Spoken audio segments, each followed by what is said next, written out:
Save again, I think.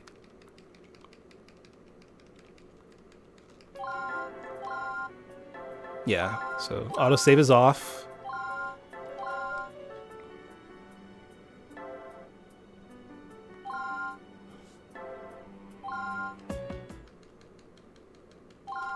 There. Once you hear that tone, that's when the run has started. So as soon as you start, and you should pretty much be mashing plus to open the pause menu, and go to episode select and hit yes. This will skip all of the dialogue for any operation chapters, and then when this intro text dialogue comes up, just keep mashing A to get through that as quickly as possible.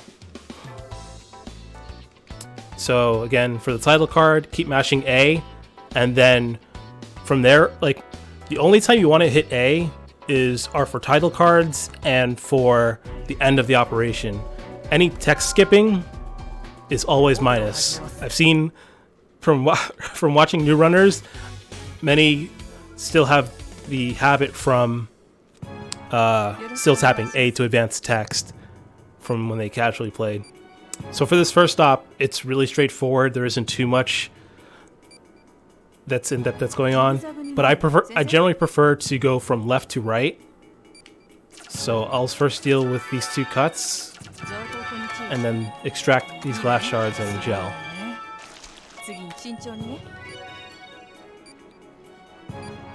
Again, left to right, and then gel.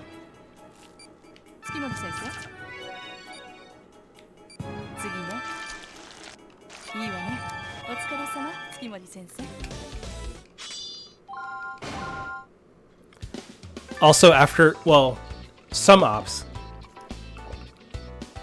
excuse me, you may have noticed on my splits, some say no ESS and others just don't have that. No ESS basically stands for no episode select skip. So for most ops, you'll pause as soon as you finish and choose episode select and then hit yes. However, because there isn't much dialogue after the operation's done, you'll just hit minus as soon as you finish and move on to the next operation. So for operations 1-1 and 1-2, I'm going to just hit minus at the end of the operation. So again, with the map and the title card, tapping A, then hitting minus.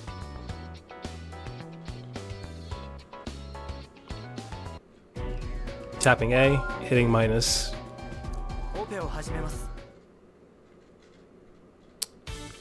Also, make sure to hit minus at the beginning of every op as the operation is loading. This game was a launch title for the Wii. It launched at least in America, in November of 2006. So for this, with the syringe, you want to make sure you do a full draw. Otherwise, you'll have to start over and do it again.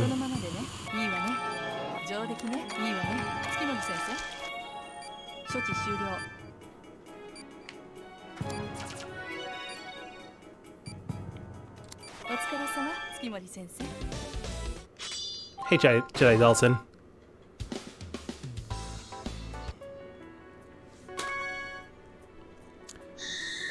Also, at the end of every op, as soon as you finish, just keep mashing A, because you can also skip through the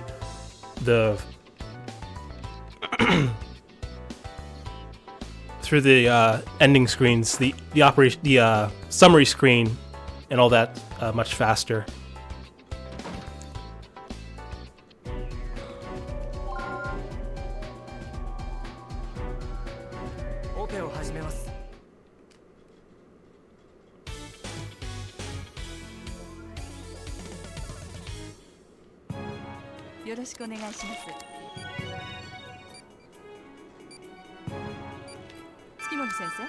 So for this op, it's another straightforward op.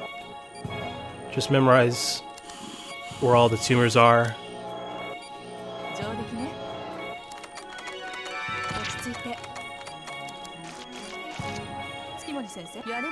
I started from right to left and then went back left to right. Again, it's optional about which direction you want to go in, but that's just what I do.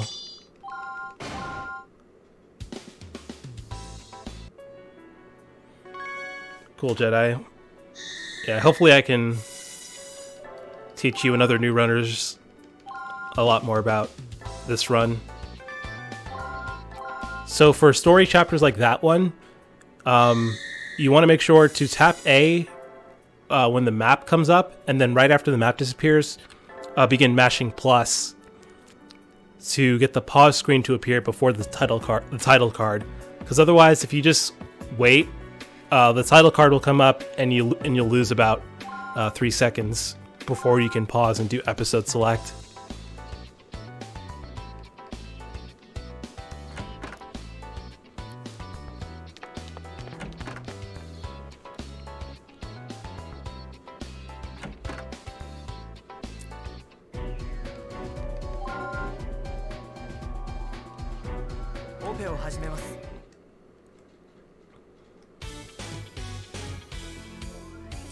So also for incisions, I generally like to gel from the center, but you can also gel from the opposite endpoint from where you're going to make your incision direction. So for example, if you usually do your incision downwards, you can gel up and then do your incision downwards.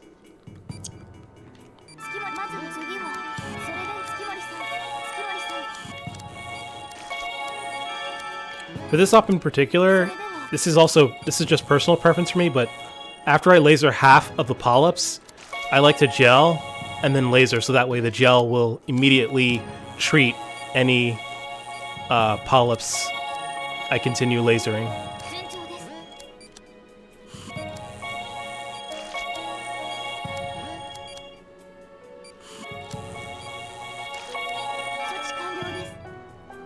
But you don't have to do that.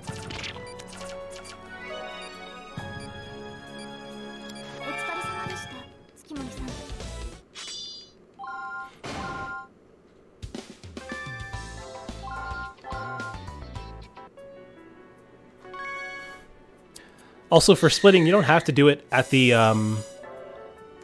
end here like I do. I just do it this way because it's the only time you really don't have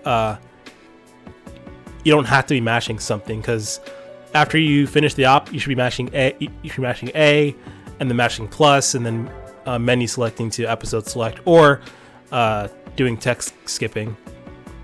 And sometimes trying to split while doing that can make things either inconsistent or slow down your button mashing. But for speedrun submission purposes, the only two splits that matter are when you start and when you finish.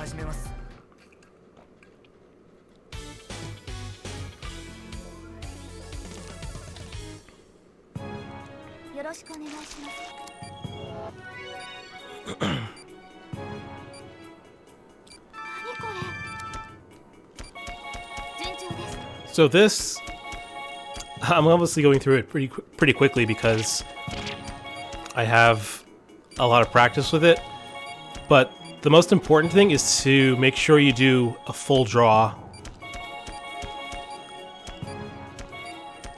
so you can treat as many of those inflammations with as few draws as possible.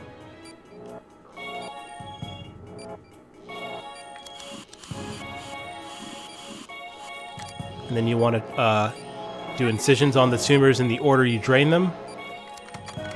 Take them out, and then place the membranes back as quickly as possible. If you find that your vitals are dropping too quickly, then that just means you need to practice more with draining, scalpeling, and extracting the tumors. This is a decent operation to practice, not only using the syringe but the scalpel as well. Since this op in particular has a few tumors that you have to treat.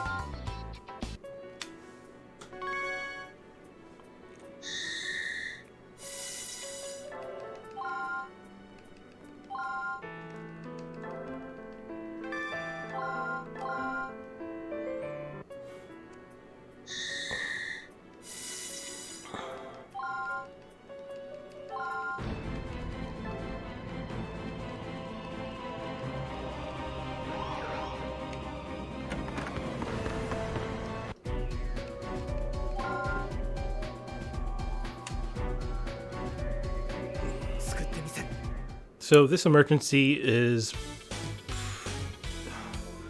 It's the first op where there's some, I don't want to say randomness to it, but the defib can introduce some variance to your time for Chapter 1.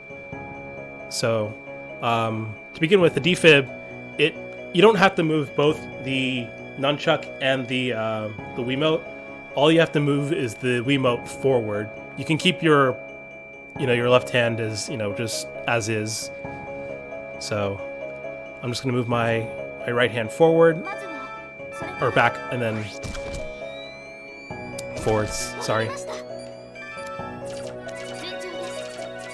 And it just takes lots of practice with the defibrillator to hit that green spot.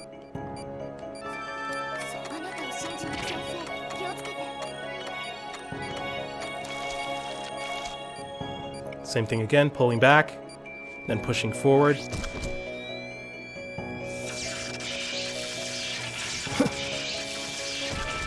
Of course, only took me the 4th try.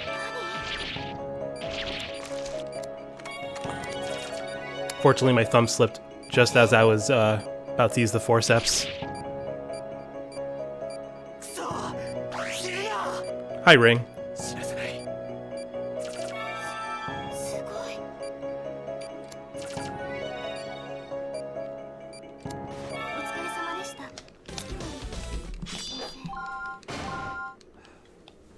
One moment. That should hopefully help a little bit. So I'm going to pause and do episode select. Again, I'm not too worried about my time since I'm going to be focused way more on commentary than actually trying to do a good run.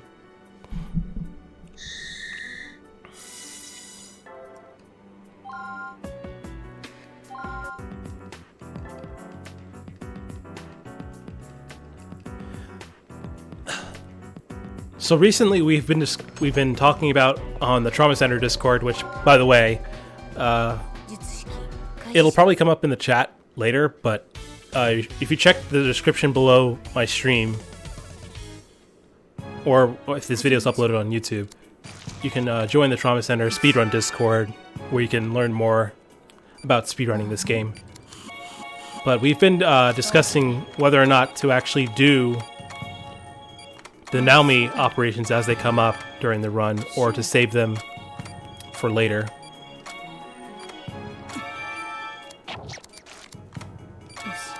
Now, the trick to doing this op fast, I'm actually going to restart here because I wanted to take this a little bit slower. What really helps with doing this operation much faster, to do this faster, is to consistently pick up each of the bone fragments in the same order.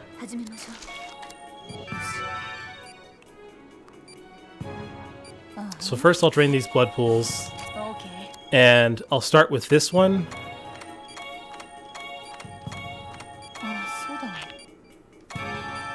And because I know I always get this fragment first, followed by this one, and then that one, I know exactly where my cursor is going to go before the piece even comes up, because I've practiced and done this so many times before. I know where each piece is going to go. Hey, Leo.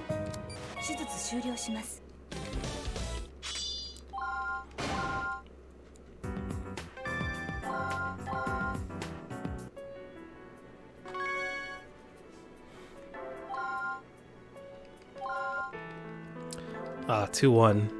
So this op is really, really good. I highly recommend practicing this operation to learn tool switching.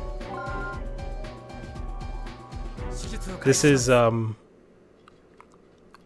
really important operation to practice for those starting out, because tool switching is really essential to this game. So start. Well, I'm going to do it quickly first to show you just what practicing tool switching does for you, and then I'll go back and do it slower.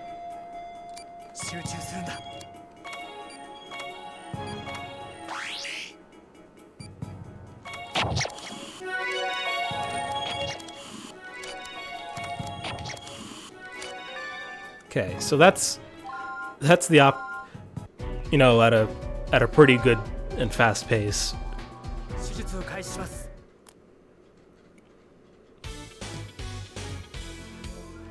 But now I'll show you with what I presume will be someone who isn't as familiar with this op, but still doesn't have that great of a tool switching. Also, for this first point, you don't want to do these you don't want to try and do them all at once. You want to try and do them one at a time. For this first segment. And then for this next one, you don't want to do them you want to group them all up here, because this auto star will kind of mess things up. And by having them all grouped up here, you can just extract all the thrombi at once, and then only have to deal with 2 of them. But yeah, this is, like I said, really great practice for practicing tool switching. Gets you practice with the forceps, the scalpel, the drain, the gel. Lots of different important tools that you'll be using throughout the rest of the run.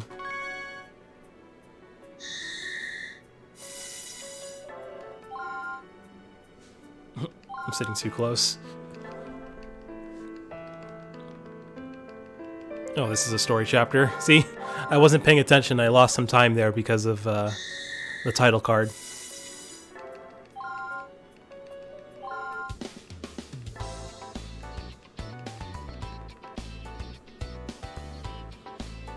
So this operation's pretty straightforward, but it's also another good op for practicing stars. I know for those of you who have been watching me for a long time have seen me literally lose runs just because of the star at the end.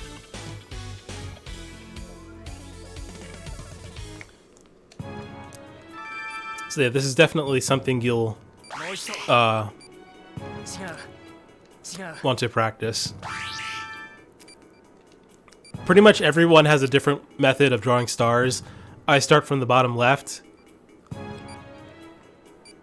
and then draw it like this, but I've seen stars like this, provided I can even do it this way. This is why I don't typically use this method.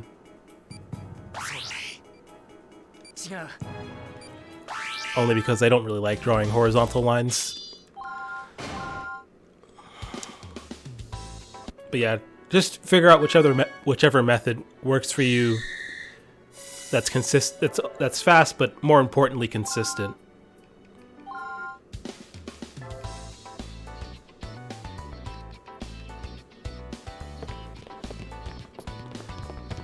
Aneurysms is also another good op. Fortunately, I think this might be the only aneurysm op in this game, which is interesting because New Blood has so many of them. But this is also a nice op to practice, because this is also yet another one where if you're going too slow, you may end up failing on it quite a bit. Oops. Miss switch there. The zoom in for this can be a little awkward sometimes, because if you don't zoom in the right area, you won't have visual of both aneurysms. Also, good tool switching here will help reduce the amount of times you have to draw and insert the syringe into the aneurysms. So for this, I'm only going to treat 2 of the aneurysms and let the other 2 pop. And then just bring them closed like that. As long as the vitals are at around, I think, 70, you should, or, sorry, greater than 60, you should be fine.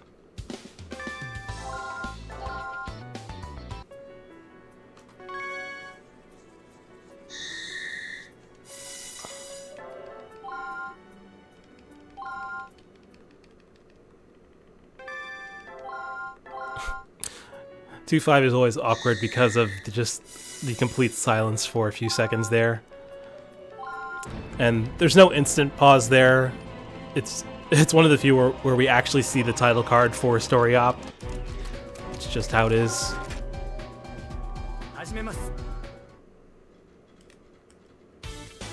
Okay, so Emergency 2 is the precursor to our first strain of guilt that we'll be dealing with, which I actually might do twice, just to show what actually goes on when we do Kiriaki. Because I know that for those of you who watch me and Thurler play this, it just seems like it's a blur of constant suturing and lasering.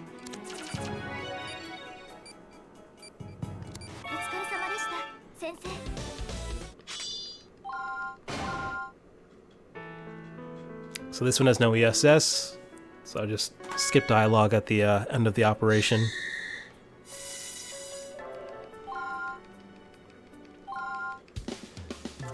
I do have a video on my YouTube channel about Kiriaki and how it's pretty in-depth about how it works and how to do that quickly, but I'll also try my best to cover it here.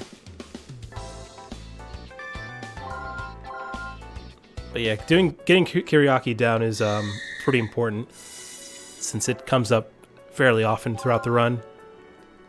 I don't recommend 2-9 as practice. I actually recommend practicing 5-2 since that has 5 patients where you can just continuously practice not only doing Kiriaki but also tool switching, using the gel, suturing, and the laser a little bit.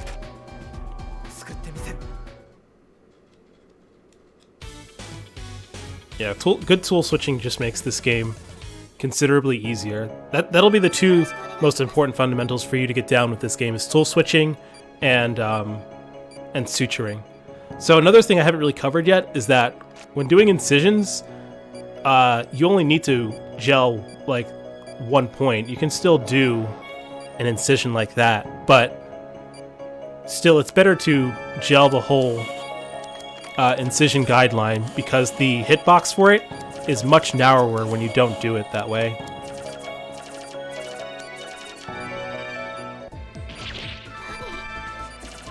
Okay, so for Kiriaki, obviously you have to use the ultrasound to find it, then use the scalpel, gel the point where it came out, then use the laser twice and suture.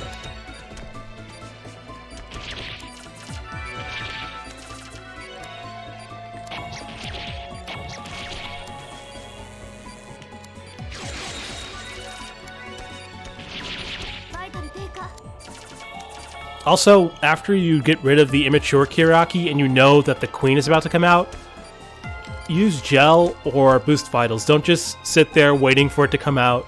Always be boosting or gel or doing something that will help boost the patient's vitals. So, alright, so now I'm going to find the queen Kiriaki. Gel, laser. Gel, laser, suture. Ultrasound, gel, laser, suture. And that's pretty much how you'll get through Kiriaki at a much faster pace.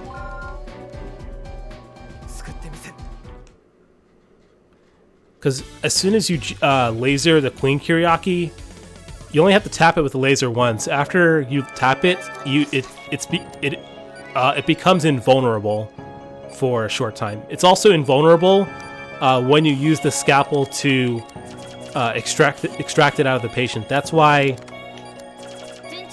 we gel as soon as we use the scalpel.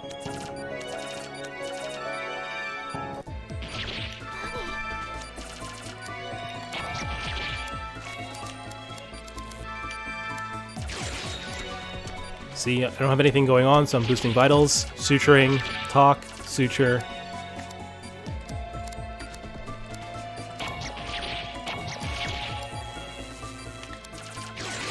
And nothing going on, so I'm boosting, and now I'm suturing again. Also being sure to treat all cuts so the patient's vitals don't keep going down. There we go.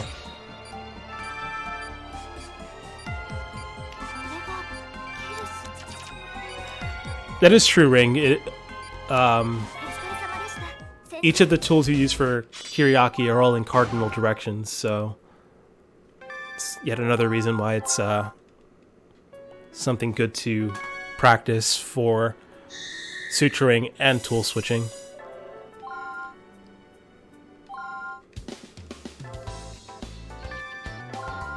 Yeah, fortunately though, the drain and the forceps are two of the least used tools in the game.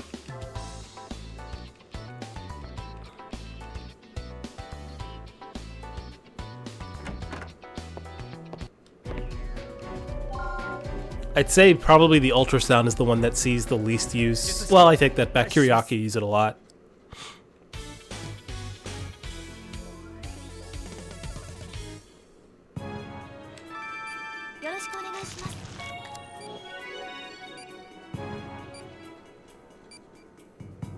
Alright, so for this heart valve op, as soon as you switch to the scalpel, you're going to get an automatic defib alert. So I typically start with the gel and then switch to the scalpel.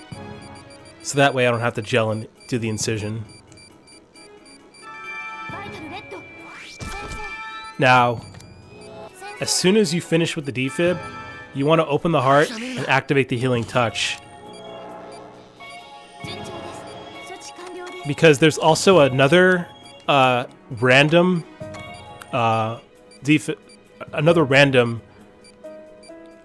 flatline that will come up.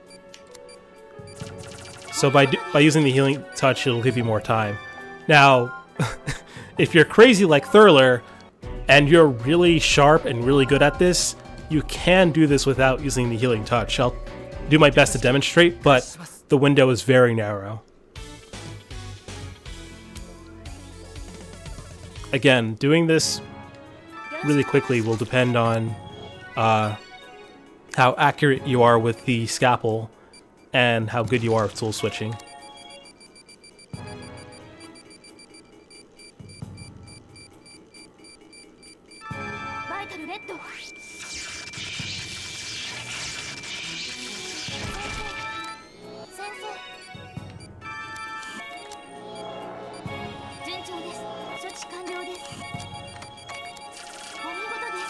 See, I was a little off there with the scalpel, and I got the flatline, even though I was just about to finish my second suture there.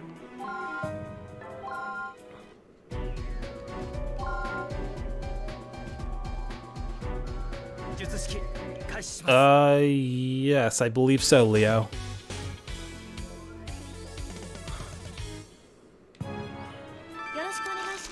Only 2 out of 7 guilt strains use ultrasound. I'll try it one more time with the without using the healing touch.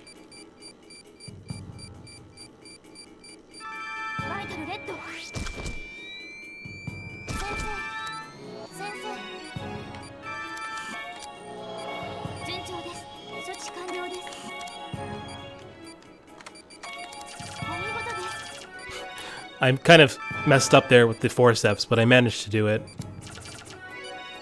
But like I said, you have to be really sharp and have lots of practice with tool switching and be really comfortable with doing this operation. I still highly recommend for beginners to use the healing touch for that operation right after making your incision into the heart.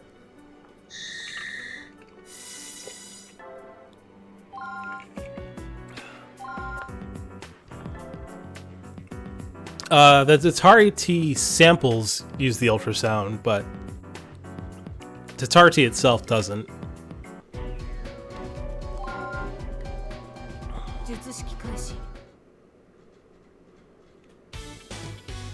This op is super easy.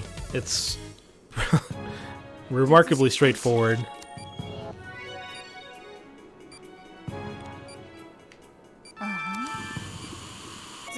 But this is a decent op to practice if you're having trouble keeping a steady hand.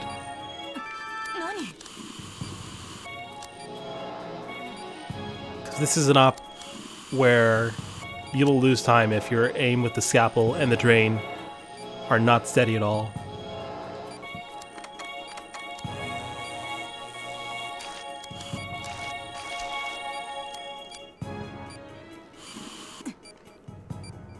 Actually, I want to start from the left. But also on normal difficulty, you don't have to do this method I'm doing, but it's still good to get down in case you ever want to attempt doing this on hard. So on normal, because on hard, if you try to scalpel out all of the arms of each of these tumors, the patient's vitals will go down, will tick down, sorry, too fast, and they'll die before you can extract all the tumors.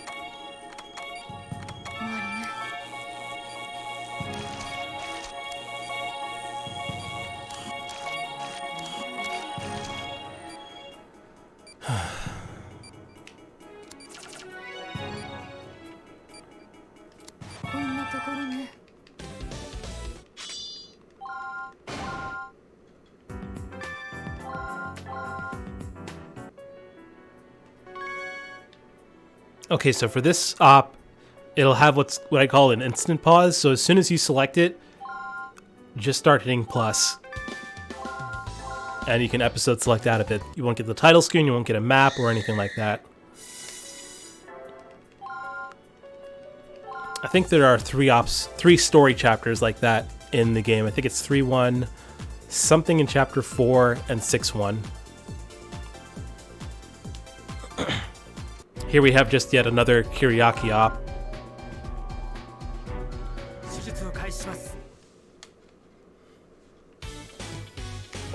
Do I have more trouble with 6 Savato 2 or 6-7?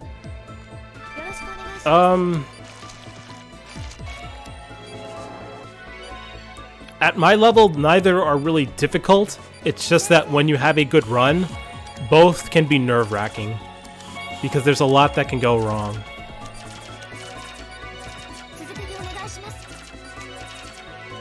But if I had to give you a straight answer, probably Savato, only because of the laggy star at the very end of the run. But I'll hopefully explain that towards the end. I also should have been boosting vitals there. So yeah, whenever you have nothing to do or nothing to treat, you want to boost vitals.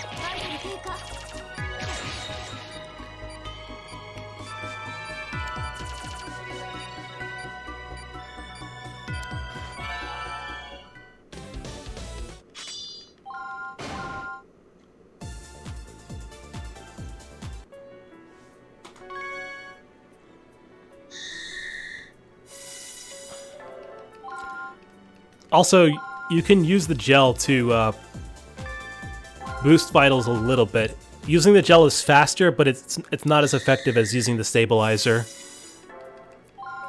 But there will be times where it's actually preferable to use gel. This op. So, for those familiar enough with this run, this is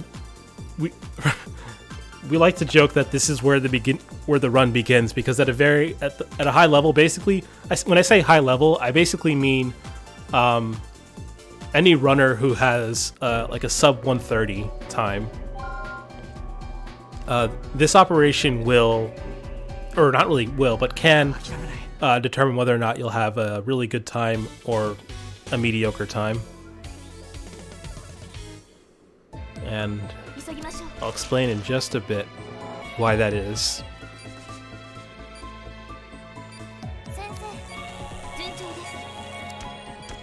So I'm just going to boost vitals until they show up. And here they are. So these two, which is known as Diphthera, will bounce around until they eventually merge with each other. Now, you can use the... Wow. You can use the gel to herd them a little bit, but when you use the gel on them, it will also really hurt the patient.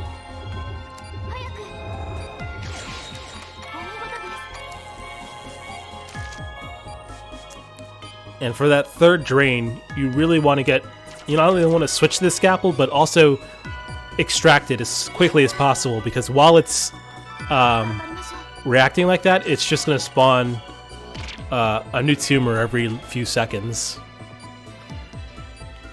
Do I mess with gel manipulation? It really depends. It depends on if I notice a same pair that's about to come together and the patient's vitals. When they're this high at 97, then yeah, it's okay. But since if there are a lot of tumors on the screen, then I might not.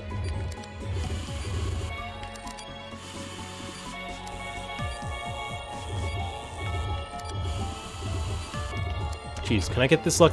What is this luck?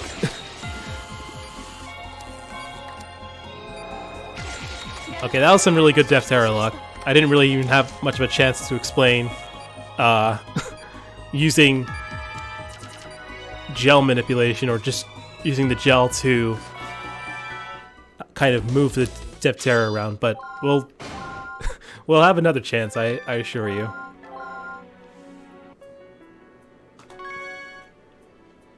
I even saved time there while commentating. Oh my gosh.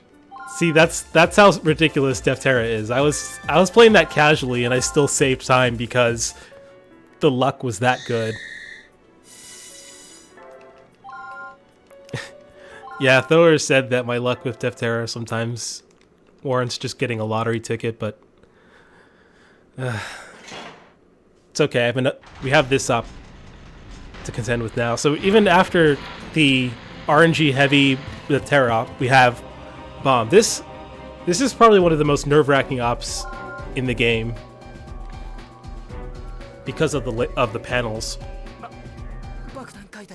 But I'll start with the screws. So for this op, you want to start with your wrist all the way to whichever screw you're going to start with. So as you can see, my wrist is all the way to the right, and I'm going to do a 90-degree rotation to the left for that one. This one is going to rotate clockwise, so I'm going to again rotate my hand all the way to the left, and then a full rotation. So yeah, don't start with your hand at a neutral position, or else you have to rotate twice and you'll lose time that way. As for these pins, you want to start with the left one and then the right one. So my Wiimote is closer to the sensor bar, and then I'll just pull out, then in, out, and then in.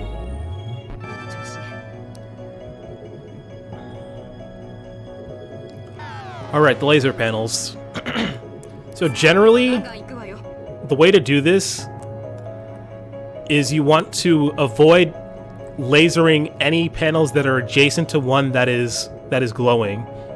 You also want to laser in the direction the panels are rotating. So for example, since it's lasering downwards, I'm going to start with the ones towards the bottom.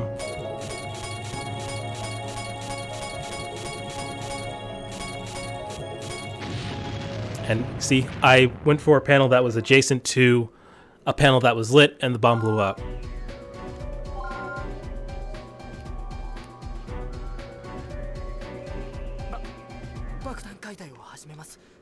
You'll also want to be careful about how far down you aim. Again, that'll just take practice, getting a feel for for how low you can aim the laser.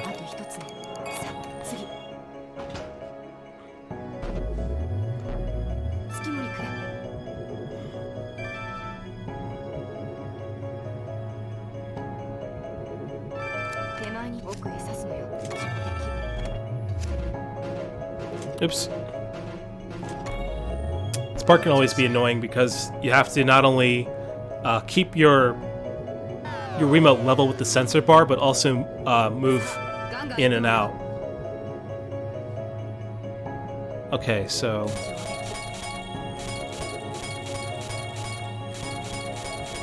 not too many laser panels right now, or lit panels, so pretty tame so far. I should also mention that on normal difficulty, the any panels that are lit will move to an adjacent panel every 3 seconds. So 1, 2, 3, 1,000, 1,000, 2, 1,000, 3, 1,000, 1, 1,000, 2, 1,000, 3, 1,000. So yeah, if you're counting like that in your head, you can get a good feel for just how much time you have left before the panels will shift. Of course, that one kind of just wanted to sit there.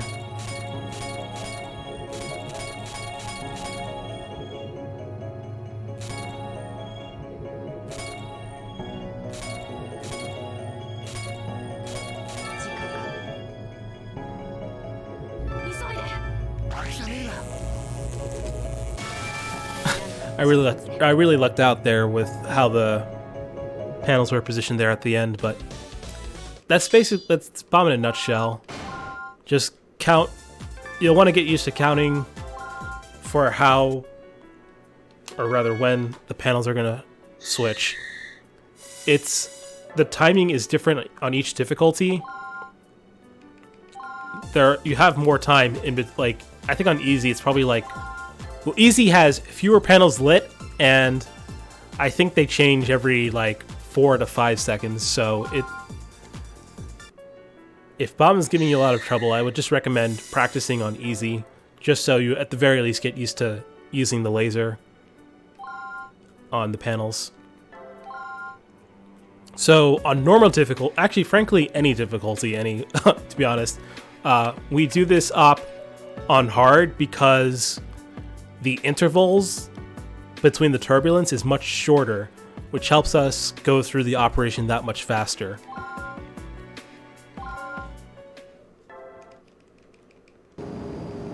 So again, tapping A to get through the map and through the title card.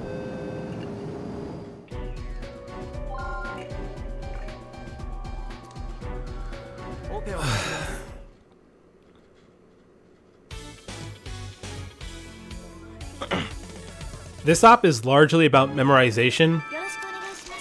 We have on speedrun.com/TCSO. I have screenshots. I've made screenshots for where all of the incision points are for each of the edema points you have to deal with. Now, on normal difficulty, you can get away with using the scalpel and then drain them all at once. Oops, I got greedy there. But on hard, you want to do it one at a time, so that way the vitals don't drop too much.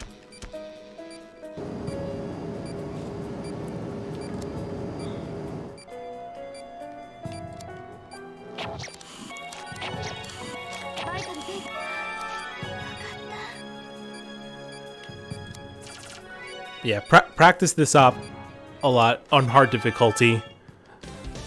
Memorize the patterns, and you'll get a feel for where you should use the... Actually, you know what? I'm actually going to retry to show how I use the ultrasound to identify where to find the incision points. Because I know to those of you who aren't as familiar, it may seem like I was randomly using the ultrasound, but there was some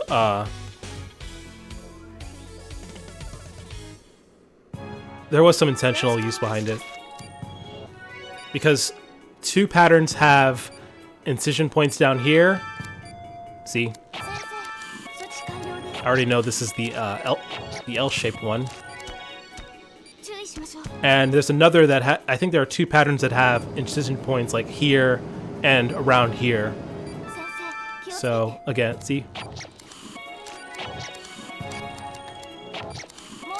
This area of the lung is a pretty good area to use the ultrasound on, along with this upper point and this point right here.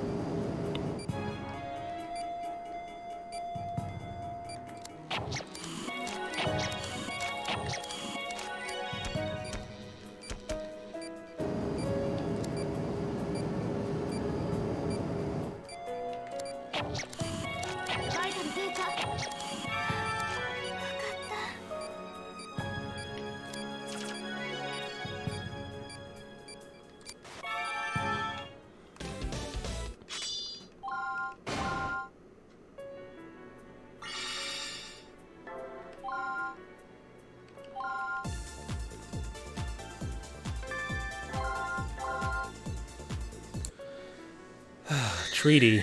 Cool. I know casually this gives players quite a headache, but for speedrunning, it's pretty trivial. However, this op is really good for practicing the forceps because the thorns and the triangles have pretty small hitboxes for you to grab onto, so... Oh, oops. I didn't split there, but again, this speed run is going so slow, it's not really worth it. Also, you want to switch to forceps, because Angie has additional dialogue there. So, well, first let me get rid of enough of these thorns to actually demonstrate how treaty works. Okay, so these thorns right here are what actually determine where triangles will spawn. So a triangle will spawn where two thorns could produce a triangle. So let's see, I'll get rid of this triangle. Let these two spawn. Actually, I didn't do it the way I wanted to. So let me just... There. Okay. I actually need more triangles, so let me spawn some more here.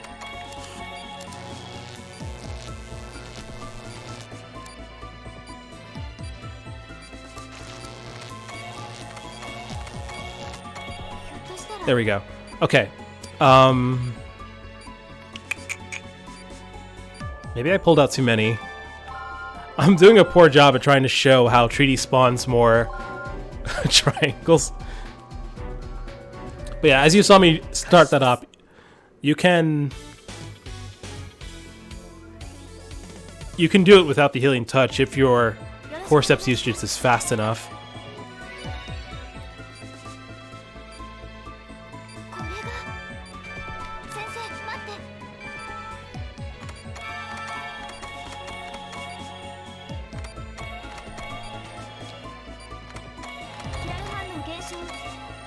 Okay, that should be fine. I should get extra triangles here and here. Yep, and here. So...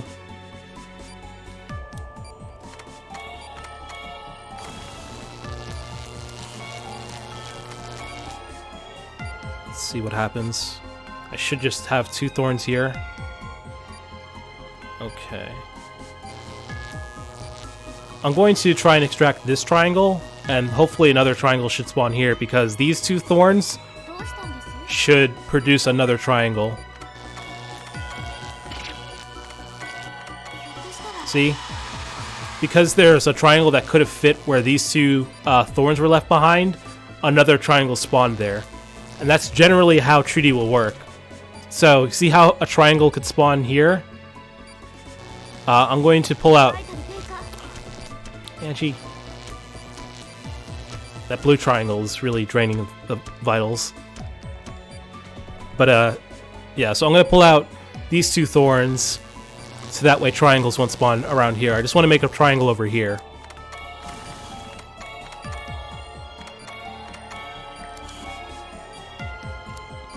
Oh, I need two thorns, sorry. That's why I was able to get away with that.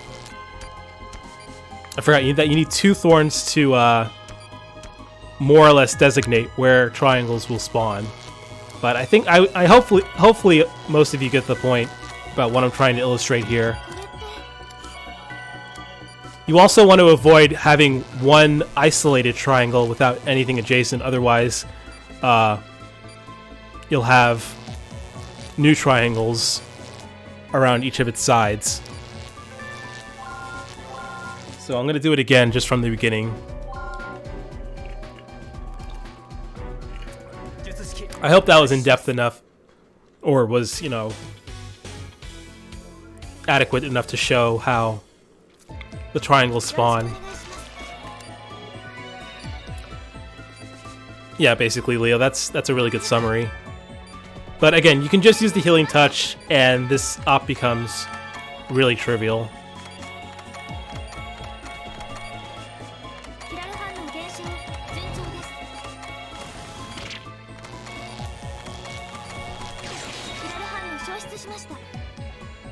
But yeah, the thorns are the main thing you want to worry about.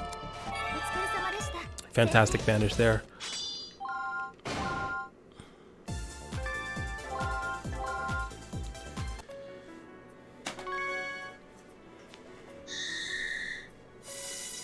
But even if you can do Treaty well, I still recommend practicing it because it's just really good for forcep practice.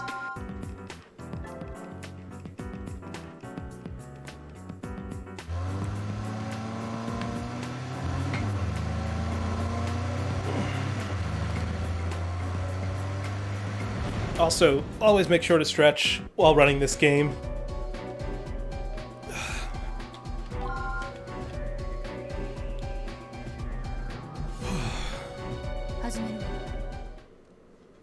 For the first treaty op, me and Thurler don't use it anymore, but for everyone else, I would recommend using it. Alright, so this op. How to explain this? Alright, so you'll want to start with the pen light here. Again, this is largely memorization, because I know where all of the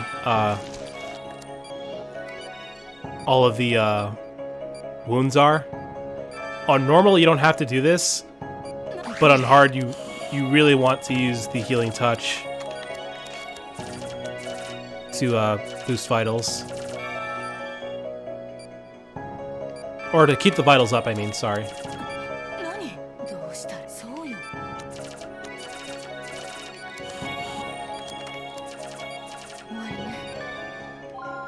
Har har. I'm so good at this game I can do it with my eyes closed. But yeah.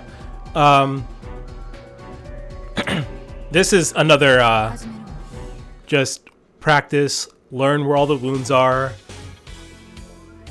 That's the real trick behind this op. On normal, you don't have to use healing touch, but on hard, you should. Also, the pen light placement is really important. I generally like to keep it up here so I can see where the incision point is, or the incision guideline is.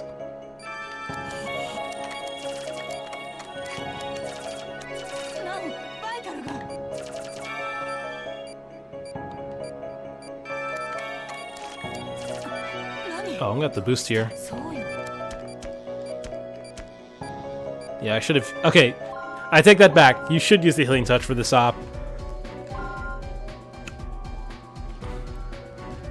It doesn't help that I'm talking while I'm doing this, because every second counts.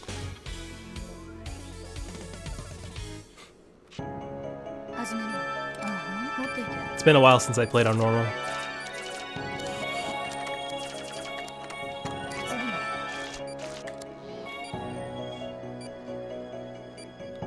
Yeah.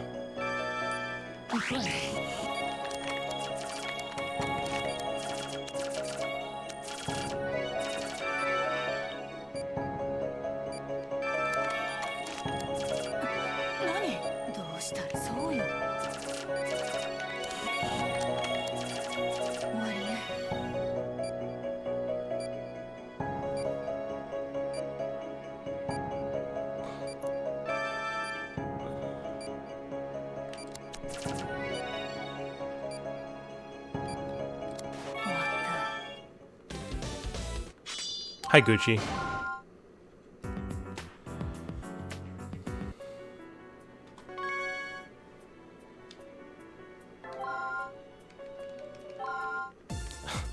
Oh, this op. I was also slow with the pause button. Okay, so for Satardi samples, there are two main things. One is map navigation, and two are the actual operations. So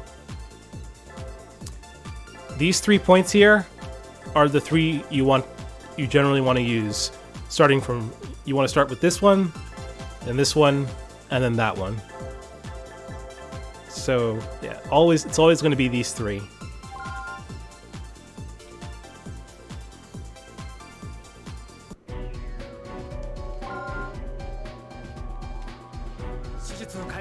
Hard is Well, hard is obviously hard.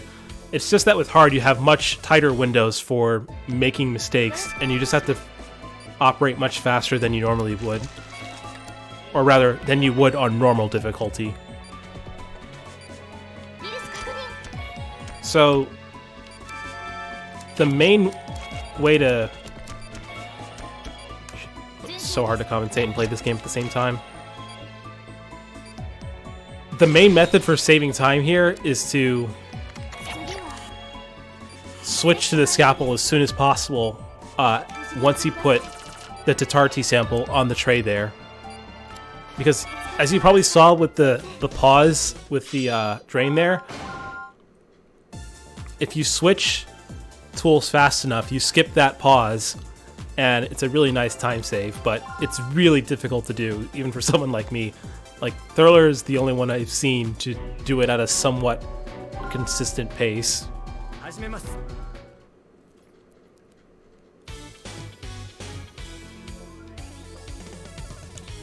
And again, as always, keep hitting minus to advanced text. Don't use A.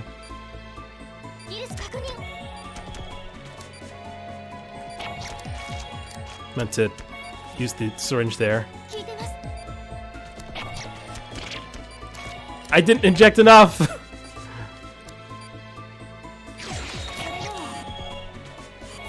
Almost. You can tell by how little of the fluid that's drained after the pause to see how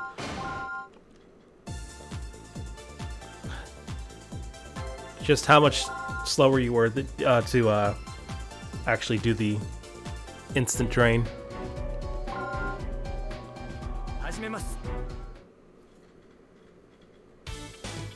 So this third sample is a little different. Unlike the last two that just kind of gave up after 3 injections, this one is going to freak out and just release gas everywhere. So switch to the gel and just keep tapping A, and it'll take less time for it to go down.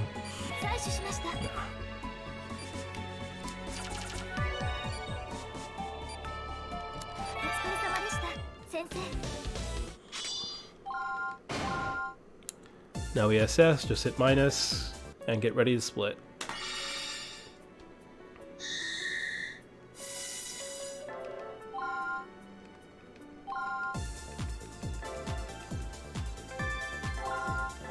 And now the actual Tatarti operation.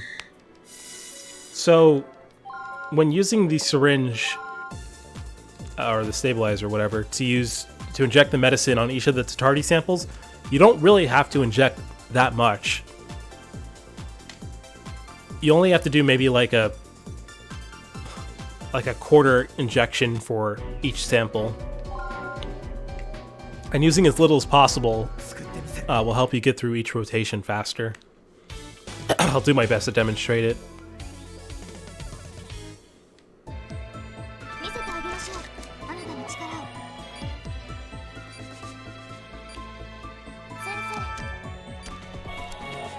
So for these, you just want to inject and use the scalpel on them. They'll stop growing as soon as you use the scalpel on each of them. So pre-draw one sample. See, just like that. You want to just quickly inject one and move on to the other. I didn't do a full injection there for the yellow one. Yeah, this is really good for practicing syringe draw and aiming with it.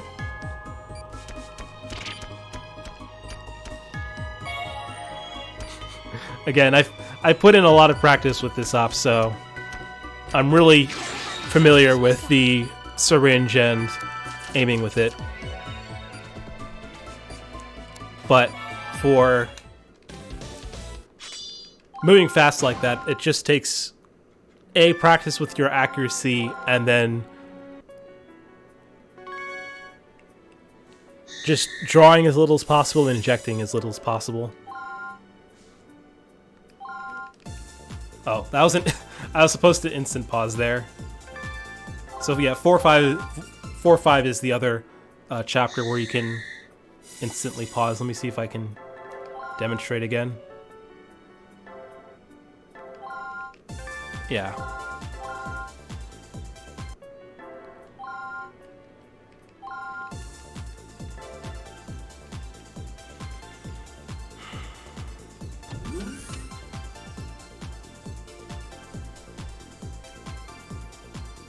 Hi, cool dude.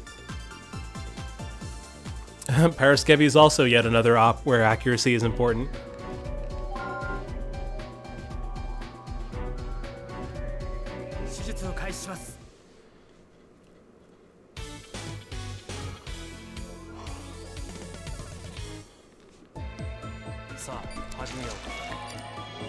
This op is annoying because it's different on every difficulty.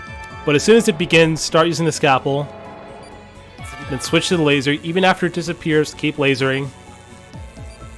Then use the gel, and then get ready to inject.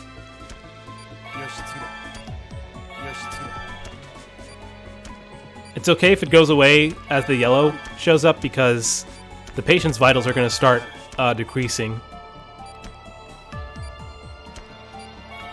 On hard difficulty, it's, again, much different, but I won't get into that here.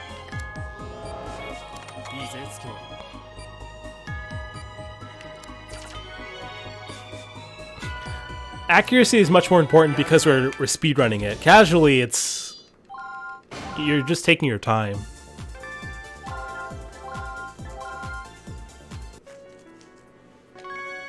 But, yeah, I would say that's... Well, I've been playing on hard. I didn't even notice! I didn't even notice I was playing on hard. Let me do that up again. Wow. That was... I thought that was weird. I genuinely didn't notice. I'm sorry, everyone.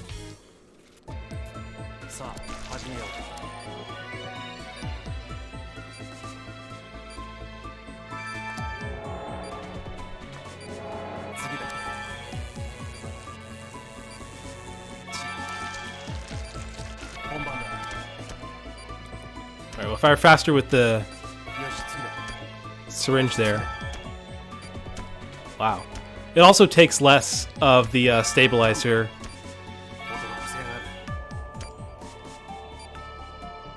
On normal difficulty.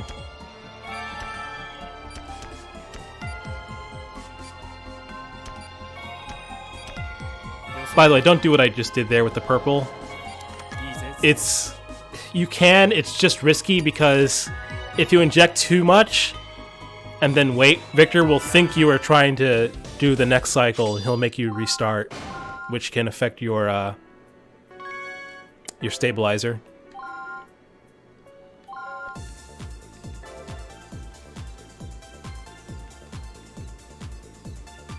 I can't believe I did. I was doing hard for that long.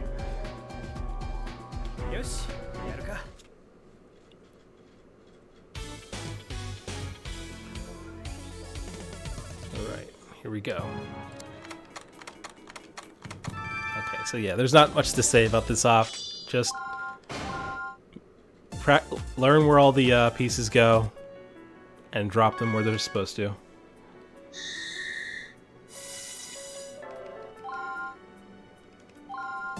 Oh, that was nice. Nice splits.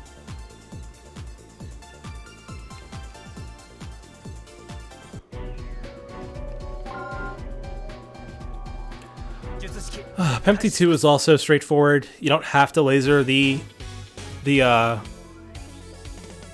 tumors. It's just that once you run this game enough, you get so bored that you do it anyway. It's just more important to inject.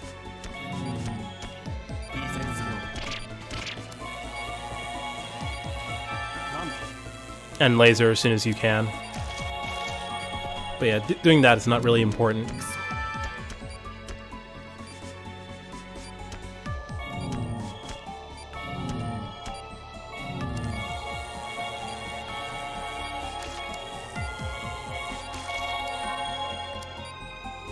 Switched off laser too soon.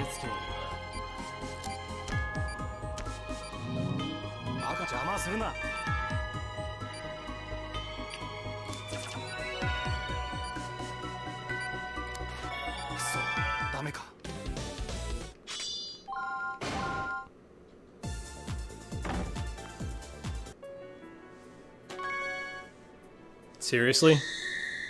Oh. I don't believe that for a second.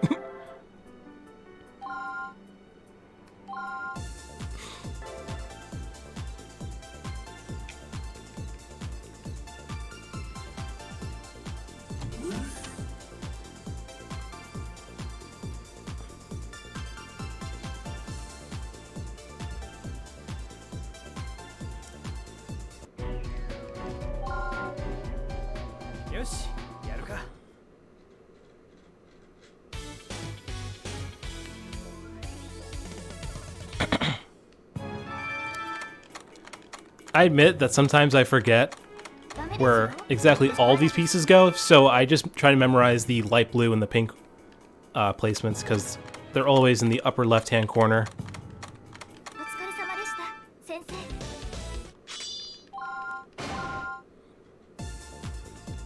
And it becomes easier to do. This is also not. This is also an ESS.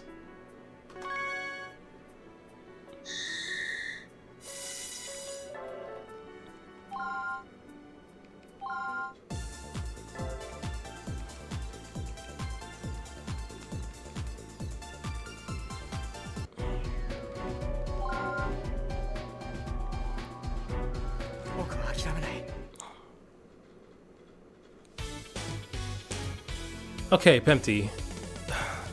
The time save for this is kind of weird. It more or less focuses on lasering the core even when the miniature cores are hurting the patient.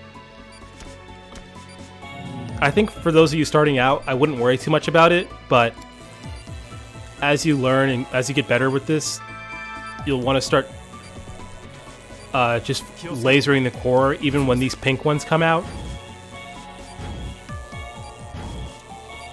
I'll show you what I mean once we get a little further in the op. You'll also want to get learn how to laser that pattern in particular, this pattern, because that will also save you a bunch of time. So yeah, that one I just want to ignore because it's more important to laser the core than that pink one that just escaped there.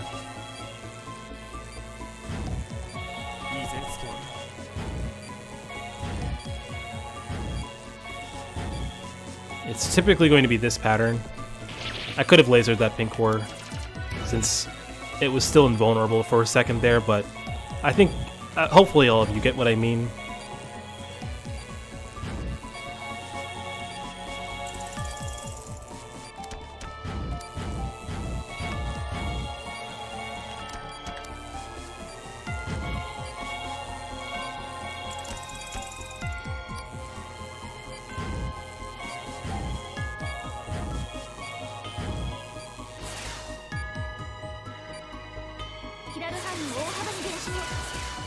Yes, the pink cores, their hitbox is like the yellow portion.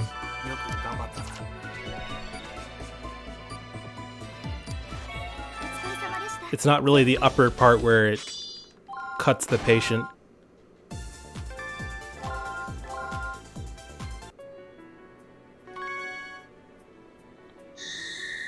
Actually wasn't too bad.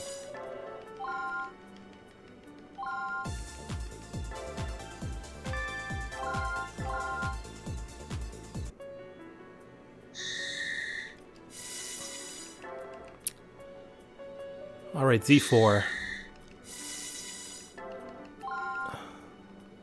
how to put this? This matters more on hard, but on normal, I guess it depends on how fast you're going. The most important thing here is to just get off the healing touch. And then finish the op before it runs out.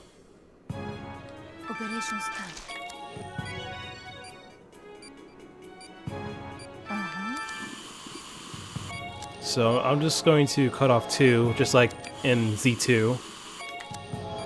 And then when each of them have 1 arm left, that's when I'll use the healing touch.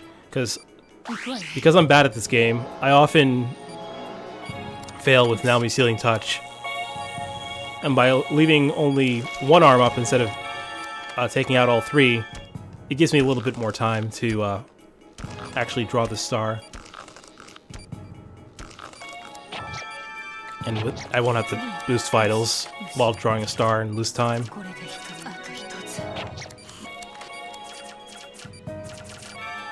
Fantastic suturing there.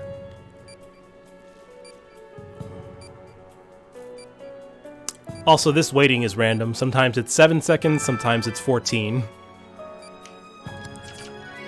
It's yet another thing that will affect your run at a high level.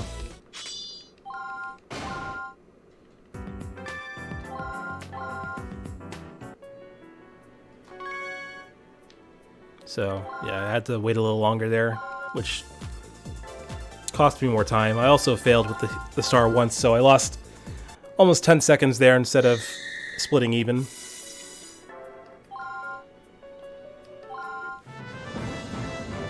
No.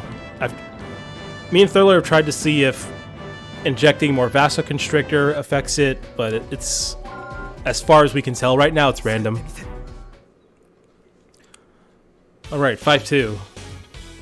This one is an excellent practice operation. Get lots of practice with Kiriaki and tool switching.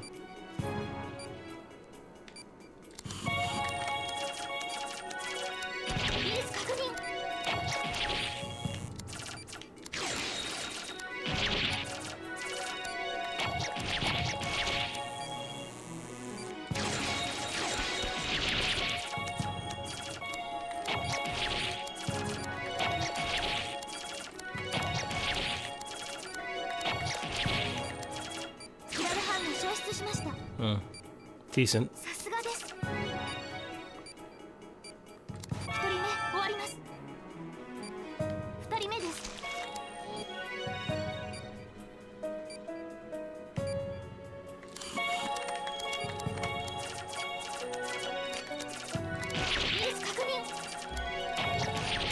Oh, I forgot to mention that when Kiriaki generally travel in a straight line, so if you can keep an eye on how they appear, you can generally predict where to use the ultrasound to locate them.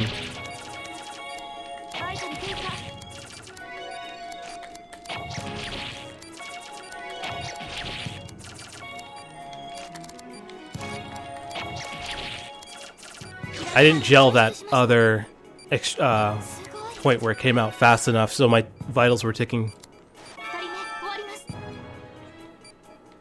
Yeah, it's always important to be doing something with Kiriaki, whether it's boosting vitals, gel. You should always be doing something. There should never be any idle or waiting.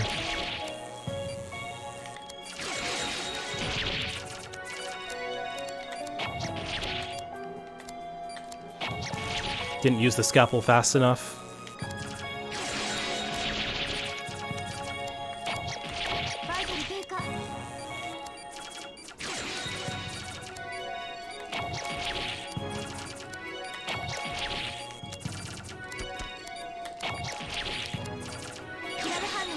Didn't need to boost there, but I wanted to be safe. Would have ended up with 2 vitals there if I had just gone after it. Also, intermittently using the gel there helped me a little bit. Hi, Pixel.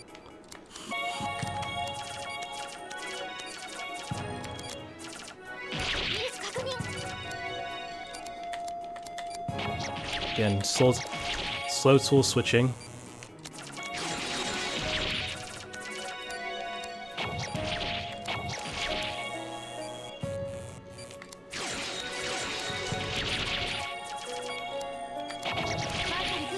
Lucked out there.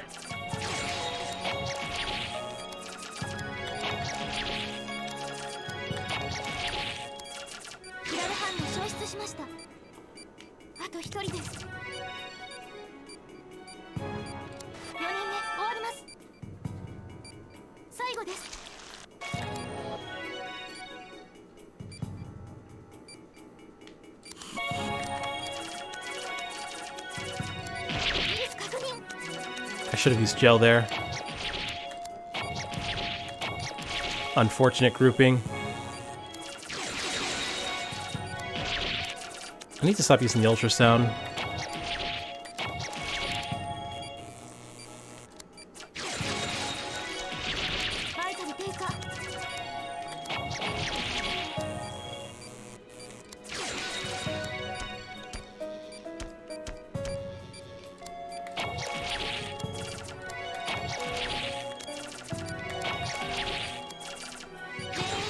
Boosted a little too much there.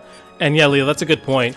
After Z5, or from Z5 on, the immature Kiriaki will take extra hits with the laser.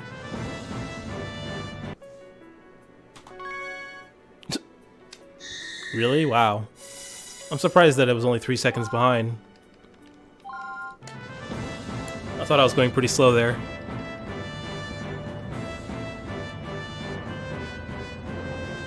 So here we go again with Treaty. This one I typically, during most runs, actually I always use the Healing Touch for this, but for this run in quotes, I actually want to see if I can do this without the Healing Touch.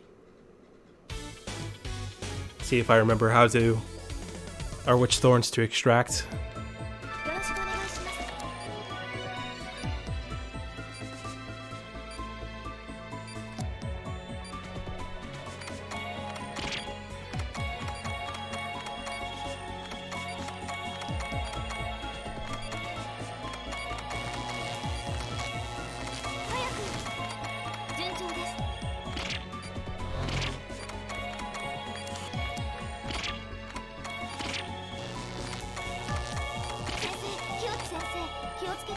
Oh, so good.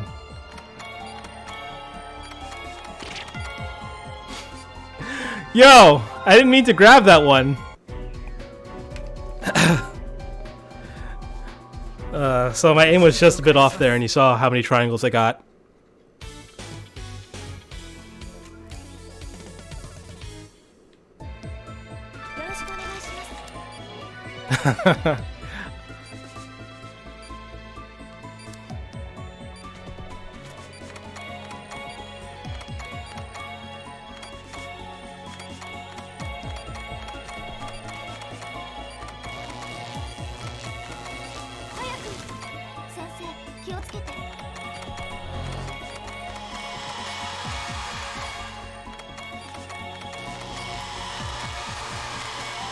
Okay.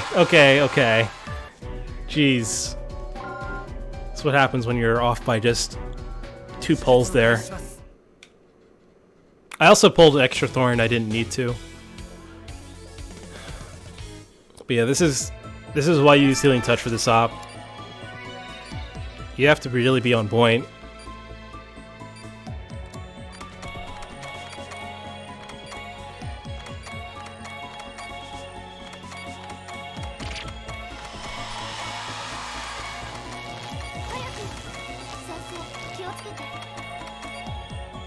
Yeah. Alright, I'm just gonna use the healing touch.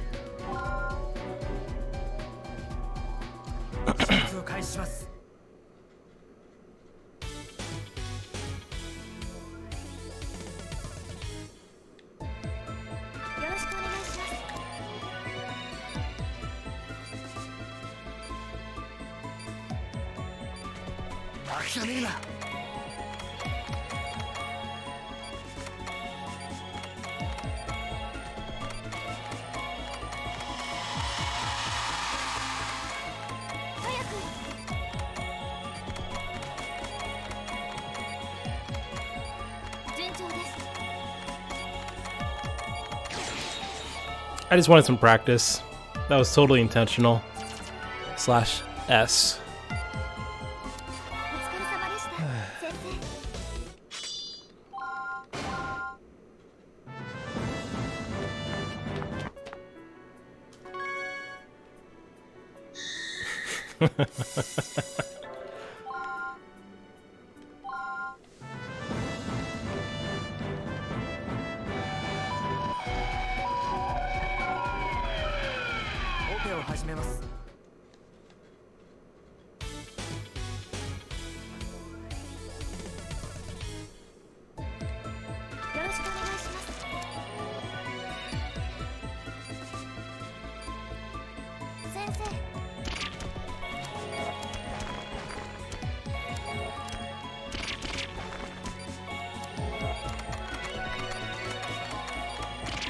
Oh man, this amazing aim I have here.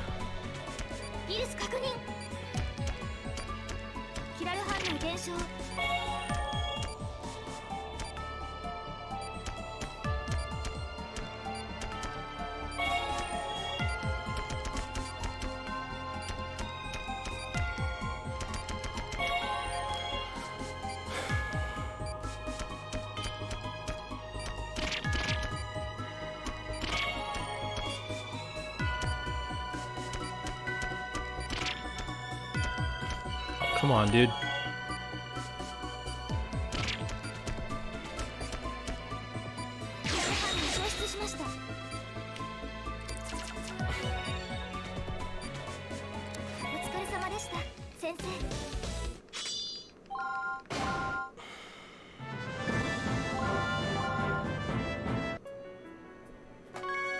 Tatardi is pretty much the same on every difficulty, every time you encounter it. But this one... man. Paraskevi.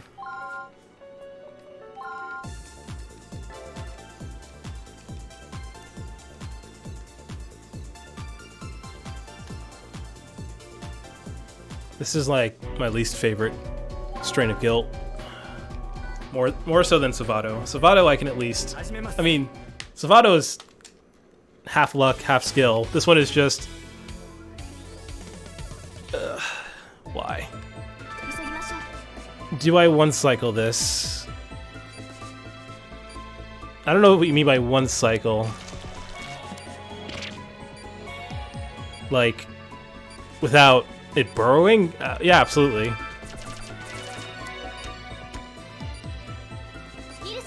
Yeah. Oh, yeah, that's... yeah, of course. So. Well, let me just show you what I'm going to do.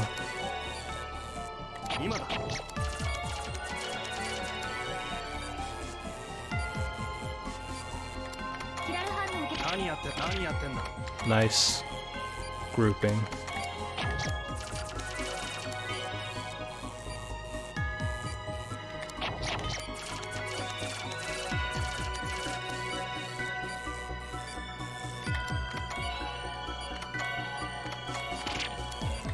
This goes back to what I was saying earlier about Treaty.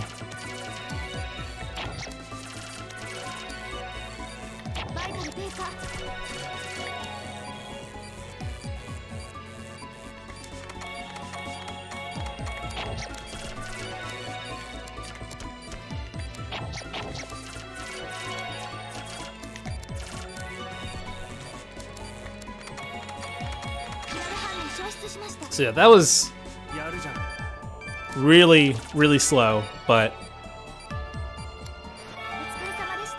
that is a one cycle for Paraskevi. But I'll go through. I say slow, but slow by my standards anyway.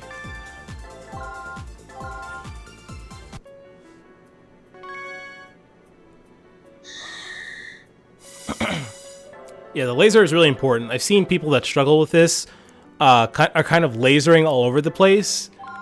I'm gonna do this on easy so I can actually illustrate without it burrowing.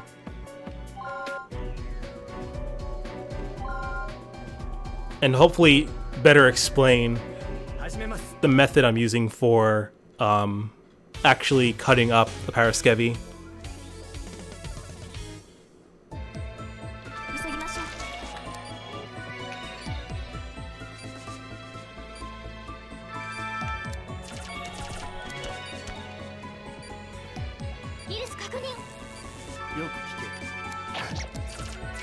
So, as you probably saw in my first attempt, you want to suture as soon as you make an incision. And you also want to cut up the first Paraskevi that you lasered. So, I'll cut this one, suture, laser, laser. Cut, laser, or suture and suture. And I'll leave these two alone for a while. These are the two I'm going to focus on. So, just suture. Now, if you're having trouble chasing each of them, you can laser and extract. Holy, come on, dude. Could you I hate it when they spin in place like that.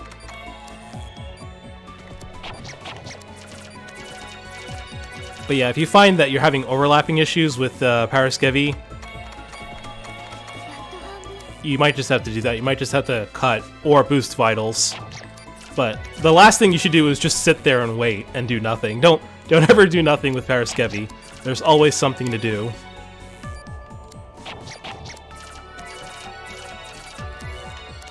But yeah, you just want to leave the biggest one alone.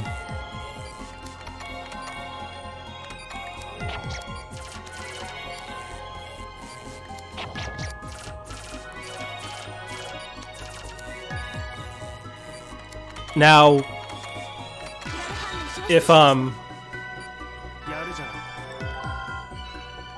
actually, I'll just finish up here. Now, as you saw with the last couple segments where they had one segment left to cut, if making 4 of them is too much for you, then just do one at a time. Again, Paraskevi is another one you'll really want to practice a lot with because you have to suture fast and use the forceps fast.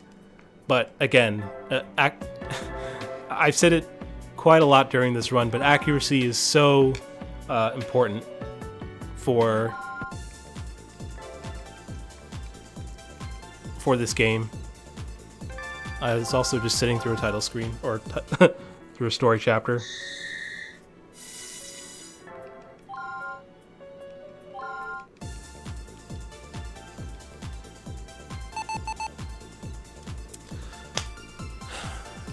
This op's interesting because of the blue bugs.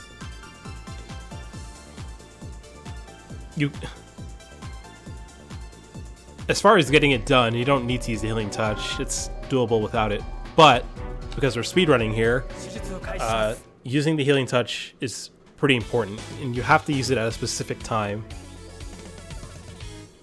It's after the, I think, 3rd group of spiders come out.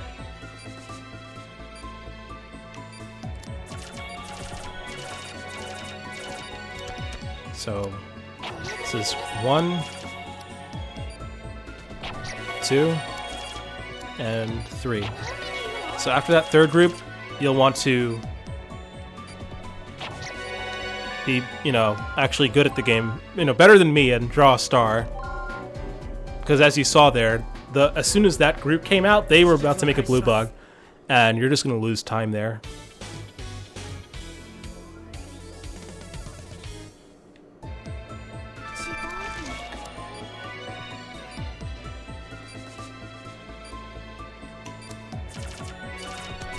There's a decent enough pause after the 3rd that you should have time to Healing Touch. Like, I failed twice and I still had enough time to...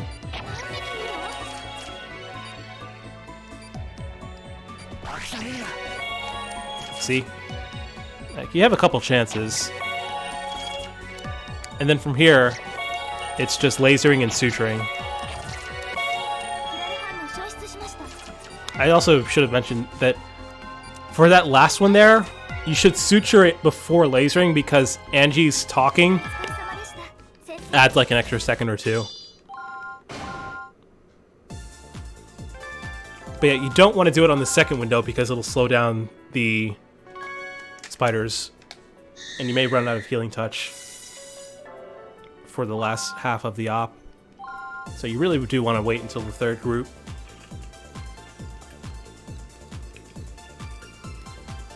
Alright.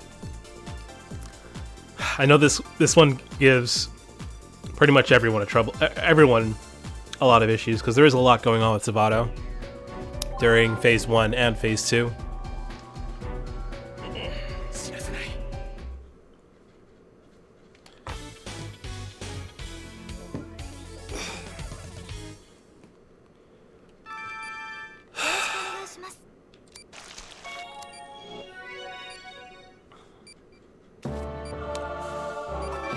So for Zavato, we'll use something called a scalpel glitch, where you'll want to hold the scalpel over each intersection of webs, hold A, and then as soon as the scalpel burns out, tap C or Z. So here I'm gonna...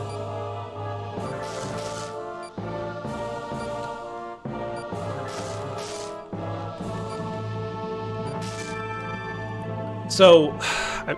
there's so much to explain. I don't have enough time. For this second part here, Zavato will sometimes make 4 segments or 5 segments of web. Right there, I got 5 segments, and only on Zavato 1, it's a good where you can actually use the scalpel glitch on that 5th web. It's if you're not comfortable doing it this way, you can skip it, but I would recommend learning it because it is more important. It is much more important as you get your time down. But I'll try to show it again. Again, keep your aim very steady, because if you sway too much, you aren't going to deal enough damage to both segments of the web.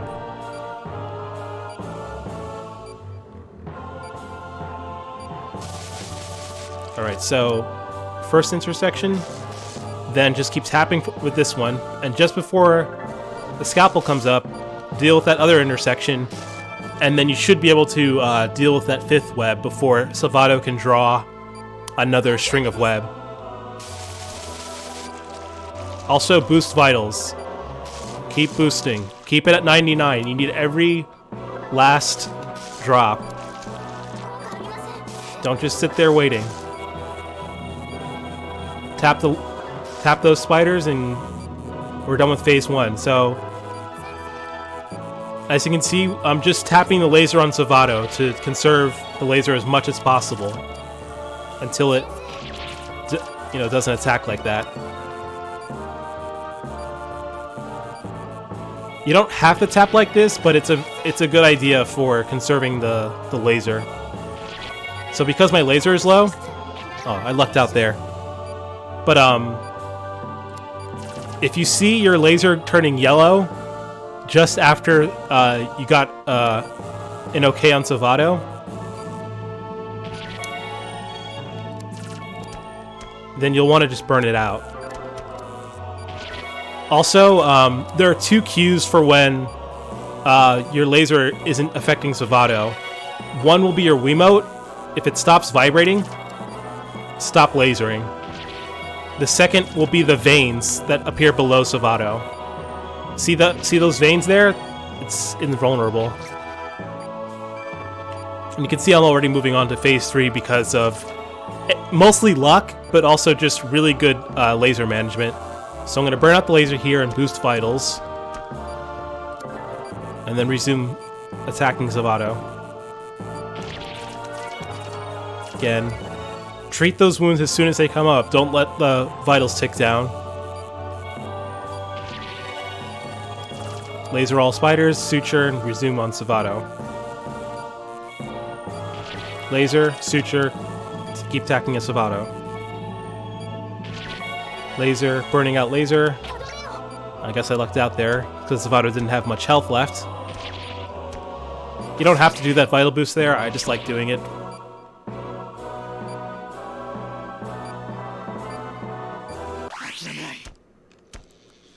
really hate the lag in this game.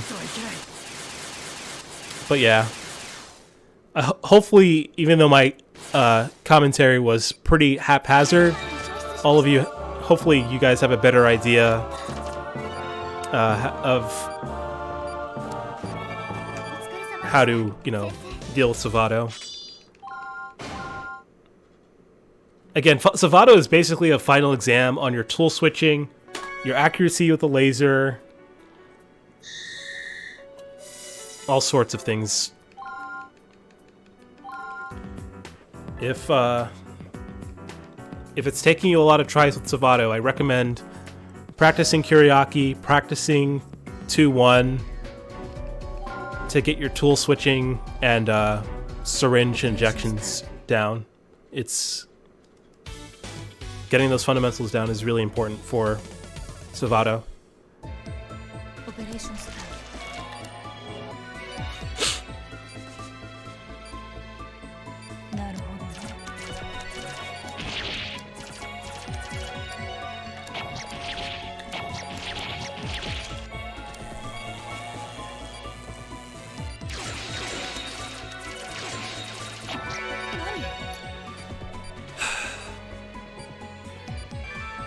So I'm just gonna use the healing touch here.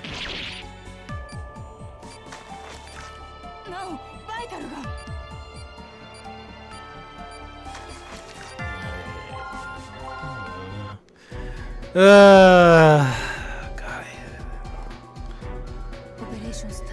Incessant muttering about how drawing a star is harder than playing this game.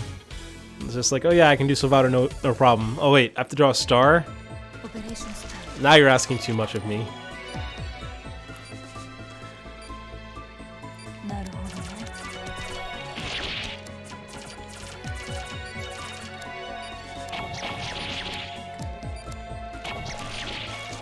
I also generally ultrasound towards the center because that covers the most likely areas for where Kuriaki is gonna be moving around.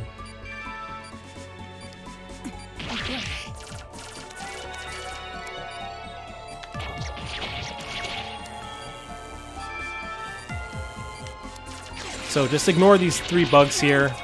We leave them all up to increase our chances of having one of them just sitting still after we finish dealing with... Oh, it's still alive.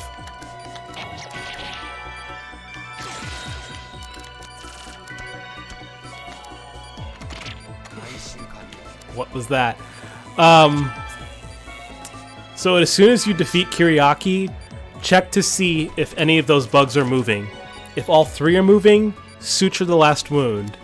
If at least one of them is sitting still, inject the stabilizer and pull it out, and then clean up.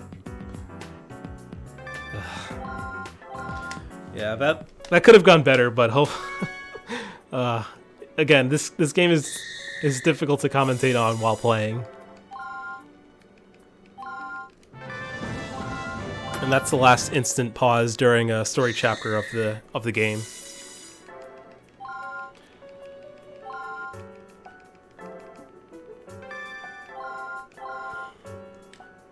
But yeah, during these story ops, you always want to be tapping A and tapping plus.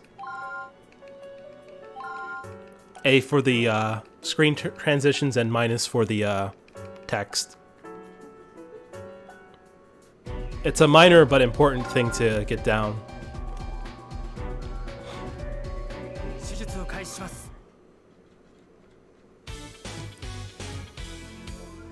Here we go again with Tatardi.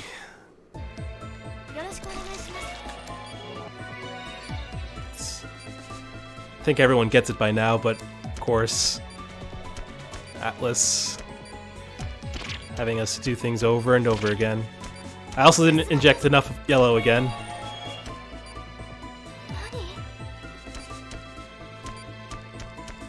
I didn't enough. I'm ironically having the issue now where I'm not injecting enough of each of these samples to, injecting enough medicine to treat Tatarti. Oh, there's the grunt from Derek showing that we're halfway done. I like how in Japanese he just grunts, but in English it's like, ah, it's like a sharp pain.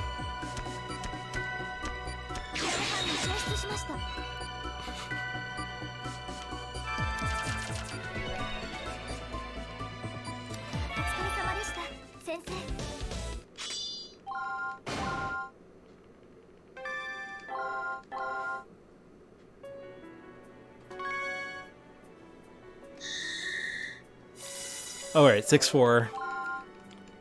This is probably my favorite practice op. I always practice this op before starting a run.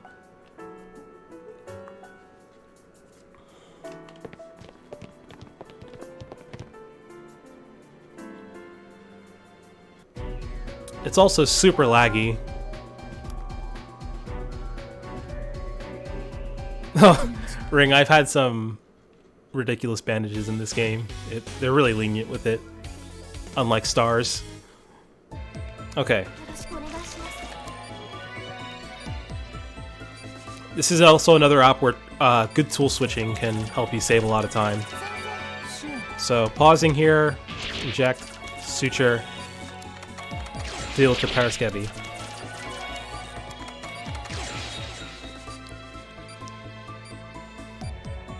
Do everything but draw the star. So you want to keep ultrasounding and extracting the Kiriaki until you get all 5 out. And then suture all remaining wounds. I'll do this again at a much slower rate so all of you can get a better idea of what I'm doing here.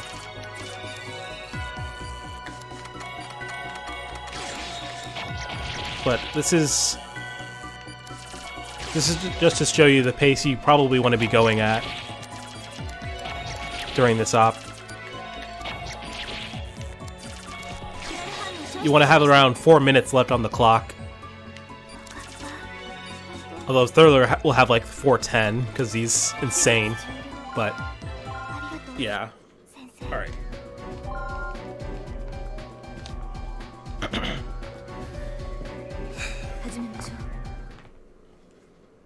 Unfortunately, going slower is also going to mess up some of the vitals, but again, what I really want is to get across how to approach this op.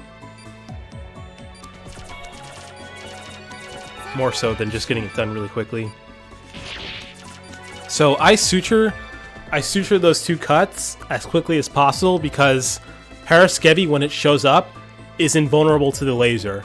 So for the like 3 seconds that Paraskevi's invulnerable, I'm making the most of my time by just suturing the cuts that come up, because the more cuts that are on the patient, the more lag you'll have, and the more you'll have to treat later on, and the more vitals you lose. So again, there's a lot of benefit to treating those cuts as quickly as possible. And then obviously I'm going to take out, and then same thing again.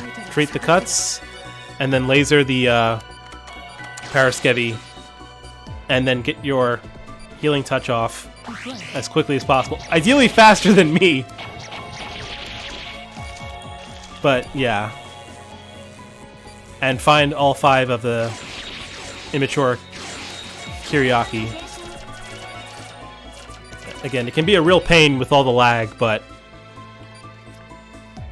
that's why I was suturing all of those cuts from earlier, to hopefully reduce that as much as I could, as well as cut back on vital loss. It's more important on hard difficulty because of how much open wounds like that hurt the patient.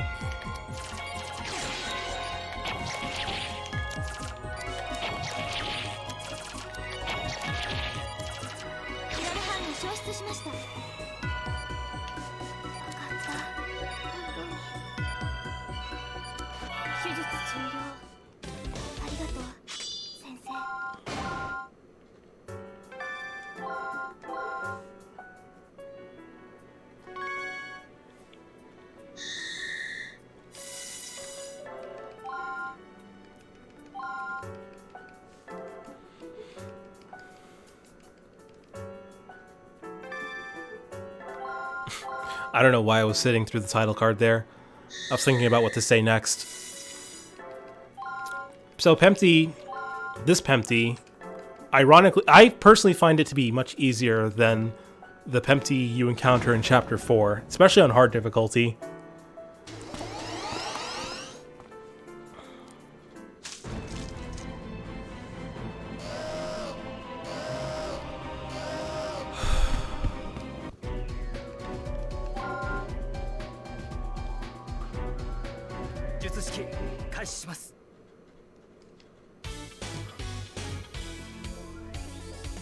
But much like in Chapter 4, you're just going to be focusing on the core while Pempty does its thing.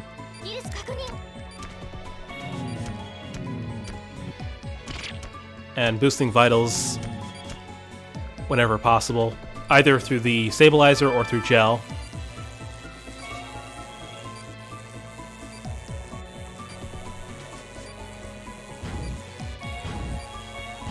And just keep your laser tracking on the cores as they come out.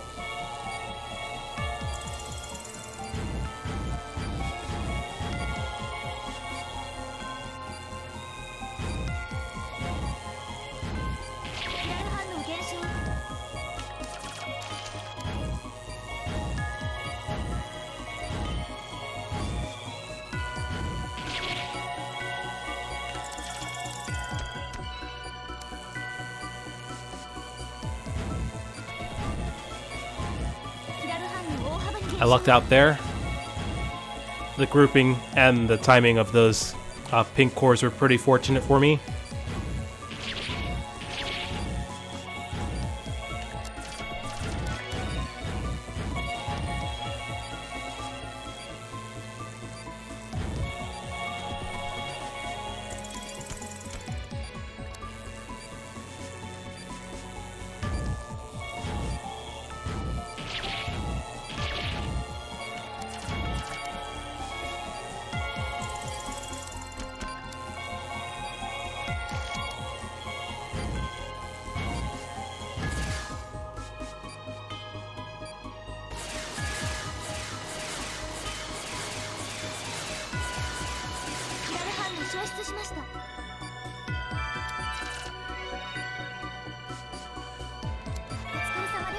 If you find that you're falling behind a lot while trying to emulate the technique I was doing there, don't worry about it too much. Just focus on lasering the cores as they come out, and then lasering the main core when you have a chance. Like, some of the techniques I'm showing you right now, depending on your level of, skill at the game, may not be possible because you still need to practice on the fundamentals first. So I'll focus on that first, and then viewing parts of this run or Thriller's run to get a better, better understanding of where you can save time throughout the run.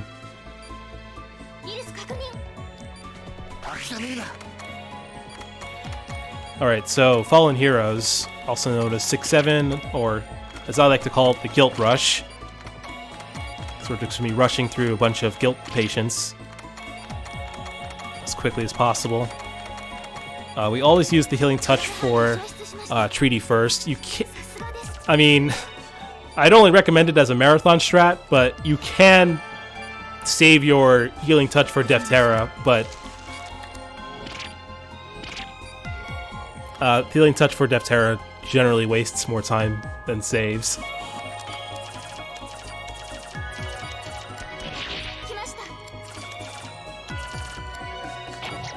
If I were faster there, these two Kiriaki would have been right there.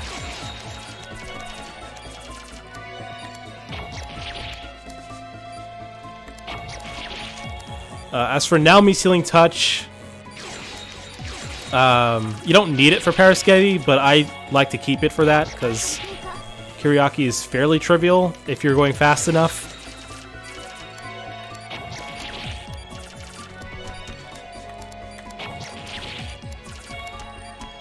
But it can also save time because, as you saw, I had to boost vitals there. Although I probably would not have had to boost vitals if I were just operating faster and using gel more often.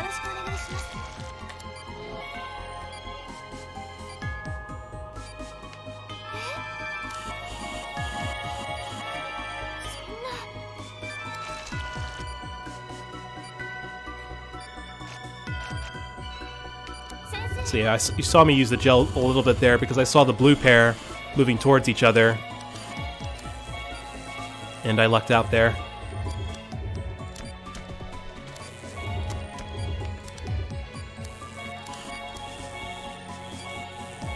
It's more important to laser the tumors since they are what going to cause the most damage to the patient. The blood pools are more of a distraction than anything.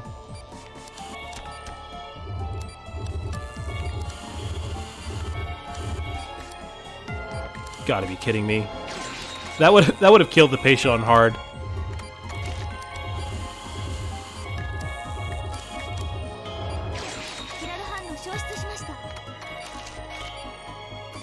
Yeah, I hope all of you are taking note of, like, me doing extra things while there's brief lulls or pauses in the operation, like with Death Terror towards the end there, when you saw me finish draining it. I started treating other things up until the incision points for the cut came up, just so I had less to do after I finished dealing with it.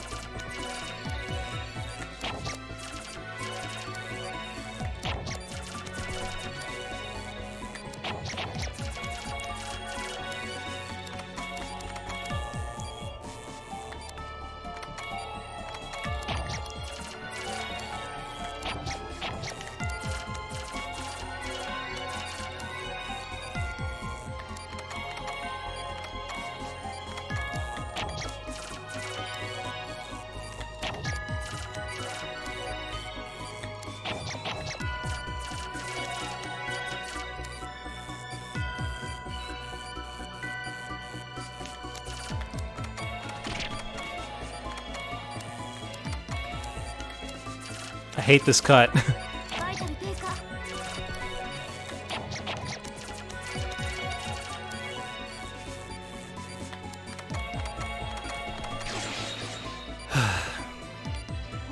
Could have been better, but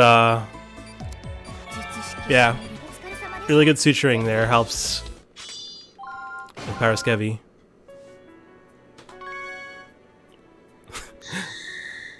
Death Terror cost me a lot of time there. I was also slow in Kuryaki. Yeah, Leo.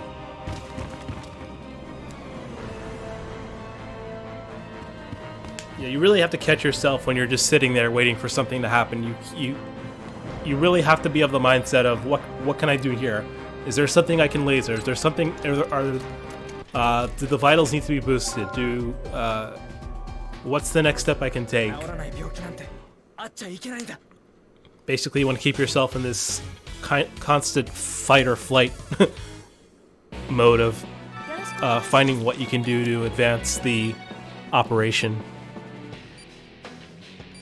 I should have had some water before starting this op.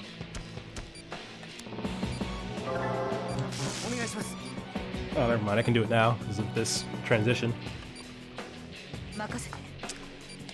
Oh yeah, Leo, absolutely. That's why it's such a high level. It's stressful to do more than one op, or sorry, do more than one full run, because you're physically sitting like you're taking a dump for an hour and a half while putting all this focus into this run.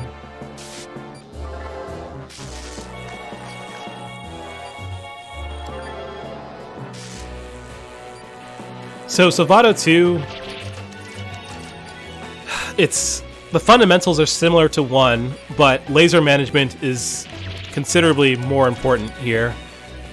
Because since Salvato has more HP, nice. Really didn't want that to happen.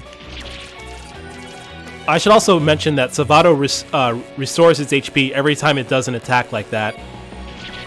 So, whenever it does an attack like that, and your laser is low, you'll basically just want to burn it out. That was just poor laser management on my part there. But it's somewhat okay because my laser reset.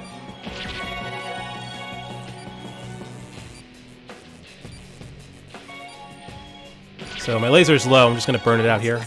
Oh, lucky. That was the last hit I needed, so I can just move on. Okay. Oh, my laser is still out, so I can boost vitals. But it's important to be selective about when to burn out your laser, because when your laser is down, that's when you have an opportunity to boost vitals. So my laser is getting low now because of all these extra attacks Savato keeps sneaking in.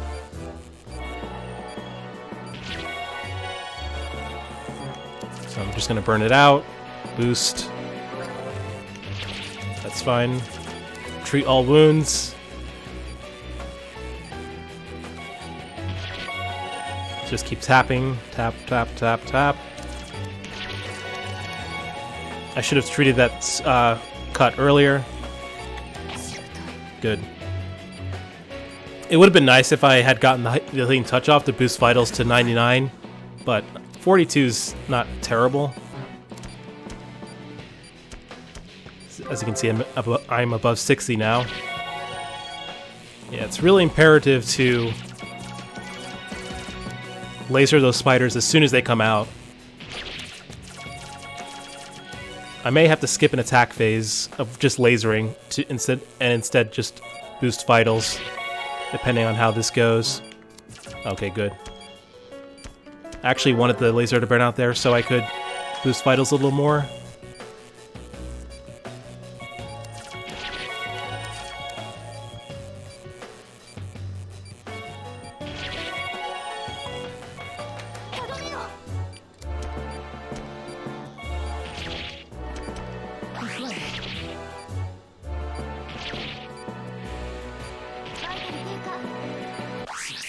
Huh, I almost failed again because of these incredibly laggy stars.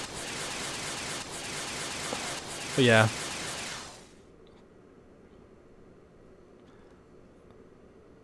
That's Savato. It takes a lot of practice to basically get to instinctively do everything I just, commentated on. To know when to keep lasering and when to conserve it instead. But as I've said many times throughout this whole run, accuracy is so important, despite this being a Wii game with a Wiimote.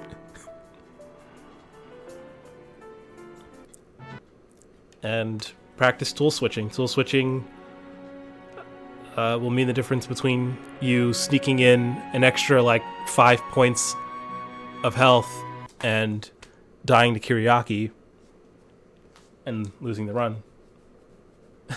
Sub 2 hours. Cool.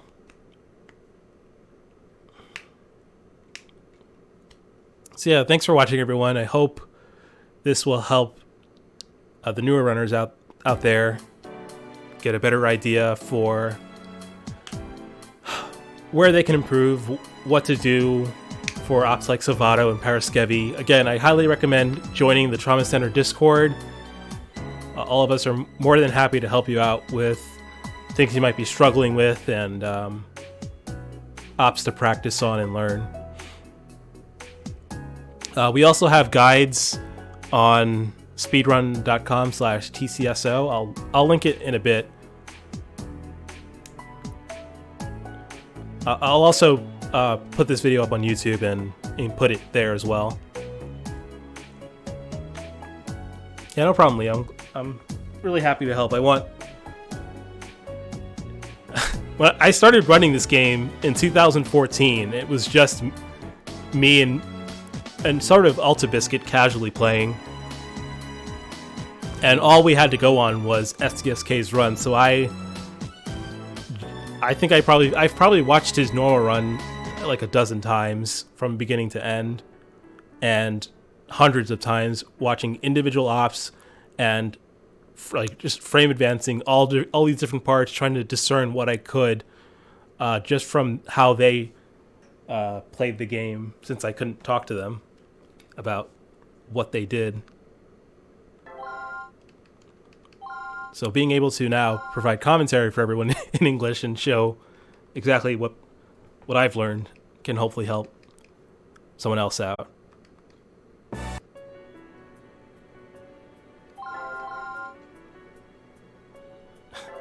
2 hours and 59 minutes.